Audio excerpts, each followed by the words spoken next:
What's up guys, it's Johnny Candido of Candido Training HQ, and this video is the first installment of my Worlds Prep series leading up to the meet in Finland, and that's the IPF World Classic Championship. So what you'll see here is all I'm doing is some lightweight training and just doing a lot of rep work and a lot of overall volume. So I'm training each lift 2 to 3 times a week for the squat and the deadlift, and then for the bench press, I'm actually going to possibly push it up to 5 times a week. And I'll get more into my programming for the bench press, but I'll basically just say that I'm deviating from what I normally do. And that's just because I have to recognize that, I do have a poverty bench press, so I need to do something different. But anyways, as far as these squats, what I'm doing is I'm implementing my own tips on the how to squat higher video that I did just recently. So you'll see I'm cutting depth really close and maybe just a little bit too close on this set. And I end up removing the safeties for the other set after this one so you can see it more clearly. And for that one, I try to really make sure I do actually hit depth for sure.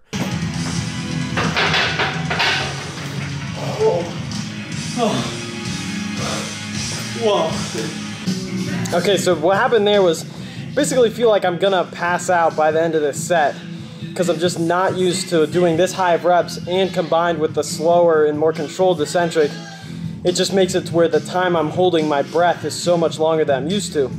And because I'm using a belt, it's just getting even harder. So what I'm gonna do is I'm actually gonna try beltless for these next 2 sets and see if I can get all 12 reps, if not at least 10 reps. So anyways, aside from the workout itself, I really had 2 main topics I wanted to discuss. The first one is the fact that the official nominations for the IPF World Meet came out, and it's the final list, and it's actually really cool because I am seated 2nd in the world in total, and it's a really strange feeling to think that now I'm seated 1st in the world in the IPF for my weight class and age class in the deadlift. To think about that, because I admire so many amazing lifters, and I never considered myself to be a quote-unquote elite level lifter, because there just are so many who I look up to. And I'll include a link in the description to Owen Hubbard, who is the guy who's seated 1st in the world in total in my class. So this all is just, of course, extremely motivating for me to think that if I can increase my lifts, that I can do something that's really on a big scale, because, it's not just hitting a PR. It's, for example, for the deadlift, 673 pounds is Brett Gibbs's IPF junior world record in my class. And to think that I could be close to that is just, it's an amazing thing, because obviously having a world record would be mind-blowing for me, an IPF world record. And even if I don't get that, just winning the deadlift, they actually give medals for each individual lift as well as total. So I could get potentially a gold medal in the deadlift, for example. So the other topic also related to deadlifting is the fact that I'm having a race to a 7-plate deadlift with Garrett Gonzalez of Masthetics.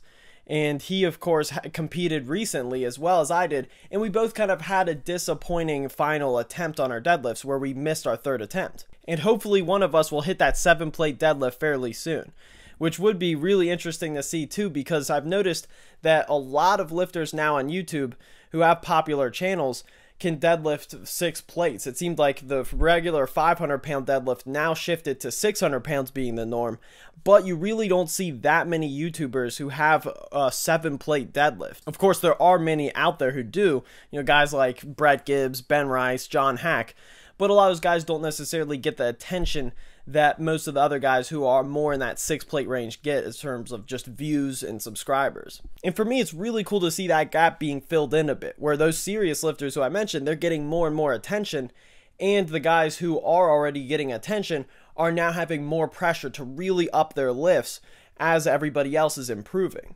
Also, I wanted to mention that I adjusted my deadlift technique. As you saw in that footage, I missed my prescribed 8 reps. And really, I wanted to do more than 1 set. I wanted to do at least 2 to 3, but I just ended up having that one that I was not able to even do because my hands were just so beat up. And that's something that was really concerning, because I've noticed a lot of times people are stronger with straps, especially on sumo, but they don't actually address the issue in training. They continue to hit PRs with straps and bigger lifts, whereas it just doesn't matter if you can't hit it in competition. And that's what gave me issues. I hit my 655 with straps, but then missed 666 without straps in competition. So what I ended up doing is actually adjusting my deadlift technique, and not only fixed the grip issue, but also became much more efficient, essentially instantly from the changes, which I'll go over in a future video.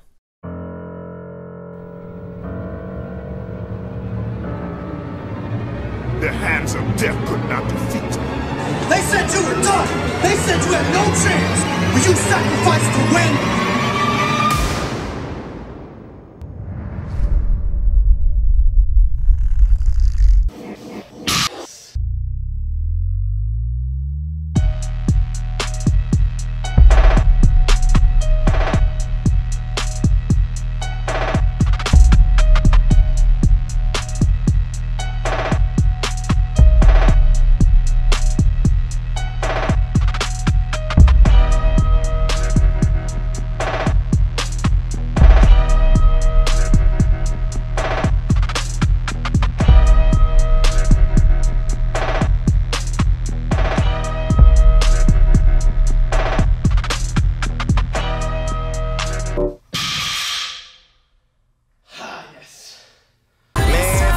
Shooting star, Biggie died, they shot a star. Who you know in West LA? Bring that ruckus to MA. Jeez.